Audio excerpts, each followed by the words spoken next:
Pourquoi tu te fais ghoster? Tu as certainement déjà vécu cette situation, tu commences à discuter avec une nana, la discussion se passe plutôt bien, vous avez même peut-être potentiellement prévu de vous voir, et puis du jour au lendemain, next, tu te fais ghoster. Pourquoi est-ce que tu te fais ghoster? Et là, bien évidemment, qu'est-ce qui se passe? Tu te demandes forcément, qu'est-ce que j'ai fait de mal? Aujourd'hui, je vais t'expliquer pourquoi ça arrive et surtout comment éviter que ça se reproduise. Souvent, ça n'a pas forcément à voir avec elle, mais plutôt avec l'image que tu renvoies. Déjà, le plus important, étape 1, comprendre le ghosting. Et ça, c'est extrêmement important. Mais avant de comprendre le ghosting, il faut peut-être aussi commencer par le définir. Pour ceux et celles qui ne le savent pas, le ghosting, c'est tout simplement la capacité d'une personne à disparaître sans prévenir. Et ça arrive autant aux hommes qu'aux femmes. Et souvent, le truc, c'est qu'il y a beaucoup d'hommes à qui ça arrive qui pensent que quand ça leur arrive, c'est que la nana a forcément trouvé mieux. Ça peut se comprendre, encore une fois, parce qu'on est tout simplement laissé là avec des questions sans réponse. Et la vérité, dans la majorité des cas, c'est qu'elle t'a ghosté par rapport à l'impression qu'elle a eue de toi. Et en fait, l'attraction, ce n'est pas seulement ce que tu dis, c'est aussi ce que tu représentes. Si l'image que tu projettes ne colle pas avec ce qu'elle recherche, elle se dit tout simplement, pas la peine de perdre mon temps, et elle disparaît. Et dans la société actuelle dans laquelle on vit, surtout si ça se fait via une application de rencontre, ou pire, sur les réseaux sociaux, qu'est-ce qui se passe?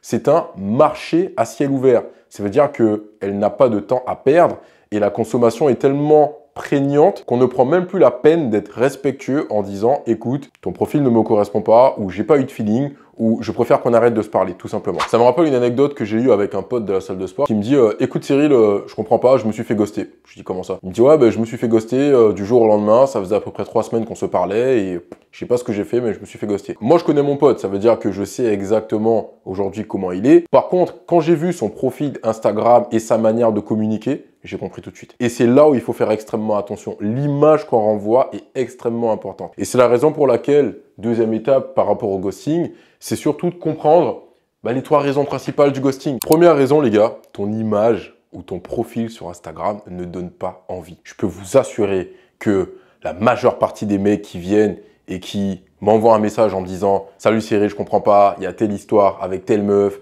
elle m'a envoyé un message, j'ai commencé à discuter, je l'ai abordé, le feeling passait plutôt bien au début, et puis du jour au lendemain, plus rien. » Quand je vois les profils des gars, les gars, je suis désolé, mais posez-vous d'abord la bonne question. Est-ce que si vous étiez une meuf et que vous vous faisiez aborder par un profil tel que le vôtre, avec un « salut, ça va », est-ce que vous auriez envie de répondre? Sachant qu'en moyenne, une femme reçoit ce type de message quasiment une dizaine de fois par jour. Encore plus si son profil est en public. Et en réalité, que ce soit sur Instagram ou sur Tinder, ton packaging compte. Quand je parle de packaging, c'est aujourd'hui l'image que tu vas renvoyer. Est-ce que tu vas renvoyer l'image de quelqu'un qui est confiant, sûr de lui, sociable, qui est entreprenant, qui a de l'ambition, en fait tout ce qui s'articule autour de l'aura et du charisme que tu vas dégager. Ou alors est-ce que tu renvoies l'image de quelqu'un qui n'est pas soigné, qui est négligé, qui prend pas soin de lui, qui manque de confiance en lui? Ça c'est extrêmement important parce que les femmes font énormément attention à ce genre de choses. Il faut savoir une chose les gars, c'est qu'une femme observe tout. Dites-vous bien une chose, c'est que encore plus maintenant à l'ère des réseaux sociaux, si tu as une bio qui est plate, un profil qui n'est pas soigné et aujourd'hui des photos qui renvoient exactement ce que tu es en capacité de proposer, même si ça reste une vitrine ou de l'apparence comme beaucoup ont tendance à l'appeler, tu peux très bien avoir une super connexion dans la vie de tous les jours parce que tu auras abordé la personne en face à face dans la rue. Elle ira, quoi qu'il arrive, stalker ton profil et quand elle tombera dessus, elle saura. Et c'est ce qui lui permettra de prendre la décision de se dire « Est-ce que je continue avec la personne ou est-ce que je next direct ?» Aujourd'hui, c'est comme si tu es prêt à acheter un livre, mais si la couverture elle est moche, on est bien d'accord, tu n'achètes pas. Alors je sais que vous allez me dire « Ouais, l'habit ne fait pas le moine, des fois il faut creuser la personnalité, bla bla bla. » Ok, sauf qu'en réalité, c'est pas la personnalité qui attire l'attention ou qui attire l'œil. C'est ce que la personne va dégager physiquement. Deuxième raison principale du ghosting, tu es trop disponible. Répondre instantanément à chaque message, écrire des pavés, proposer trop rapidement un rendez-vous, c'est ce qui va automatiquement engendrer du ghosting. Sauf s'il y a une réelle attraction des deux côtés et que vous êtes sur le même degré d'interaction. À ce moment-là, il y a un très bon mood et bien évidemment, un rendez-vous peut se proposer sous 24 heures. Aucun problème avec ça. Résultat de tout ça, tu passes pour un mec qui est en demande, ce que j'appelle aujourd'hui les mecs needy. Et elle, l'information que ça renvoie à son cerveau, c'est ce mec égale pas attirant. Comprenez une chose les gars, c'est qu'aujourd'hui, la rareté crée de la valeur. Si tu donnes tout de suite, et ben finalement, il n'y a plus aucun mystère. Troisième et dernière raison principale du ghosting, c'est que tu n'apportes aucune émotion à la femme avec qui tu discutes. L'erreur que je vois beaucoup d'hommes faire aujourd'hui lors des échanges, des interactions avec les femmes, c'est que lors des discussions, on a l'impression qu'ils sont en train de passer un entretien d'embauche. Qu'est-ce que tu recherches? Tu as quel âge?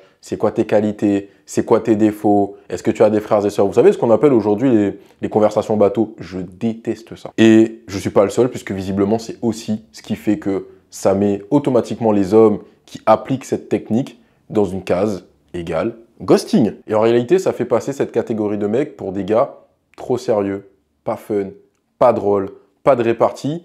Et encore une fois, l'information qui est envoyée au cerveau de la nana, c'est « je vais m'ennuyer ». Comprenez bien une chose, les gars, c'est qu'une femme reste si elle ressent des émotions. Si tu n'apportes que des conversations plates, navré de te le dire, mais elle décroche. Maintenant, les solutions. Parce qu'on a parlé de beaucoup de choses négatives qui, aujourd'hui, expliquent le ghosting, mais il faut quand même apporter des solutions. Donc, la solution principale pour moi, c'est comment renvoyer une meilleure image. Première chose, les gars, travaille ton style et ton profil. Si tu passes par les réseaux sociaux ou les applications de rencontres, quoi qu'il arrive, il te faut des photos de qualité, un look soigné et par pitié, une bio qui intrigue. Parce que c'est ce qui va faire que vous allez faire la différence. On a juste la flemme en fait de faire une bio, de mettre un descriptif, que ce soit sur Insta ou sur les applications de rencontres. Mais c'est ce qui fait qu'une femme aura envie d'avoir une interaction avec toi ou potentiellement qui va l'intriguer. Parce que qu'on se le dise, ça donne tout simplement envie de te découvrir. Ensuite, mec, apprends à doser ton investissement. C'est une erreur que je faisais quand j'étais plus jeune. Dès qu'il y avait une femme qui me plaisait, je la mettais automatiquement sur un piédestal. Ce qui faisait que de l'autre côté, je me dévalorisais déjà à titre personnel, mais aussi à ses yeux. Ça renvoyait le mauvais message. Donc, apprends à doser ton investissement. Ne sois pas trop collant, laisse de l'espace. Moi, je n'ai pas à te dire, est-ce qu'il faut la laisser en remis 1 heure, 2 heures, 6 heures, 24 heures. Il n'y a pas de recette magique par rapport à ça. C'est à toi de savoir jauger en fonction de tes priorités et de ton envie de discuter avec elle. Et travailler ce que moi j'ai tendance à appeler ton lifestyle. Attention, je ne parle pas de mettre en avant du luxe, de l'ostentatoire ou quoi que ce soit. Non, montre-lui tout simplement que tu peux être en capacité d'avoir une vie en dehors d'elle. Et pour finir, sois celui qui crée l'émotion. Quand tu échanges avec elle, essaye d'avoir de l'humour, un peu de storytelling, quelque chose qui va la faire en fait rigoler avec un peu de répartie.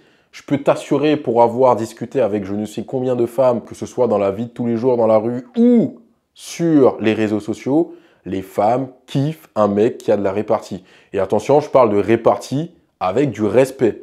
Pas vos blagues qui sont lourdingues, ou ça finit en dick pic ou des nudes. Quand tu crées l'émotion, propose des activités qui sont originales, plutôt que le simple « tu veux qu'on aille boire un verre ». Arrêtez avec ça. Je pense que je sortirai d'ailleurs peut-être une liste des endroits que moi je conseille pour un date en fonction de plusieurs catégories, mais par pitié, proposez des activités originales. Vous avez la possibilité de faire des choses à moindre coût. Pour les gens qui aiment la nature et se balader, n'hésitez pas effectivement à faire une balade en bord de mer. Prévoyez un thermos avec du thé ou du café chaud, mais en fait, il y a plein de choses à faire sans forcément dépenser des 1000 et des 100 pour être original. Mais ça vous permettra, avec ces petites attentions-là, de sortir du lot. Je peux vous assurer, et encore une fois, après avoir vu le film Matérialiste, mais avoir eu aussi pas mal d'échos, oui, il y a certaines femmes qui sont vénales. Oui, il y a certaines femmes qui kiffent qu'on puisse leur exposer tout un tas de richesses. Ok, mais ce qu'une femme va apprécier encore plus, c'est quand on va personnaliser un date, c'est quand on va personnaliser les différentes attentions qu'on pourrait avoir envers elle, tout simplement parce que, en fait, elle aura l'impression d'avoir été écoutée et entendue. Rappelle-toi une chose, ce n'est pas le plus gentil qui gagne, c'est celui qui sait marquer les esprits. Bon, en conclusion, si tu te fais ghoster, ne le prends pas comme une fatalité. Demande-toi plutôt quelle image que tu renvoies et est-ce que ton profil donne envie d'aller plus loin. Le jour où tu vas travailler ton image, tu te rendras vite compte que tu ne seras plus du tout le mec qu'on zappe, mais plutôt le mec qu'on a envie de découvrir, de rencontrer